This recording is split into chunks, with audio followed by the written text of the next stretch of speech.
ఒక మాజీ ముఖ్యమంత్రి మీద ఒక వార్త రాస్తున్నప్పుడు 1-2 సార్లు క్రాస్ చెక్ చేసుకోవాలి. కానీ తాను అనని మాటను అన్నట్టుగా చిత్రీకరించి తనకు కీడును సూచించేటువంటి ఒక వార్తను, తన చావును కోరుకునేటువంటి ఒక వార్తను ప్రచురించడము యావత్ తెలంగాణ సమాజాన్ని కలిసివేసింది. కొంచెమన్నా సోయుందా?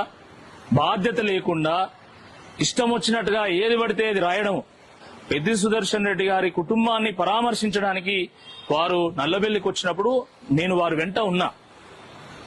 వారు ఎక్కడ కూడా ఆంధ్రజ్యోతి పత్రిక చెప్పినట్టుగా ఎక్కడ కూడా మాట్లాడలేదు.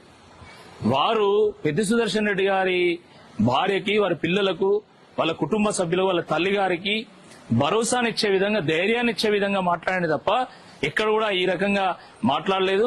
మరి అలాంటిది ఈరోజు ఆంధ్రజ్యోతి రాసినటువంటి ఈ శీర్షిక పట్ల యావత్ తెలంగాణ సమాజము ఈరోజు బాధ చెందుతా ఉంది. ఇది చాలా దురదృష్టకరం. ఒక పత్రిక ఎంత బాధ్యతాయుతంగా ఉండాలి? జర్నలిజంలో విలువలు దిగజారుతున్నాయని చెప్పడానికి ఇదొక తాజా నిదర్శనంగా మనం చూడాలి.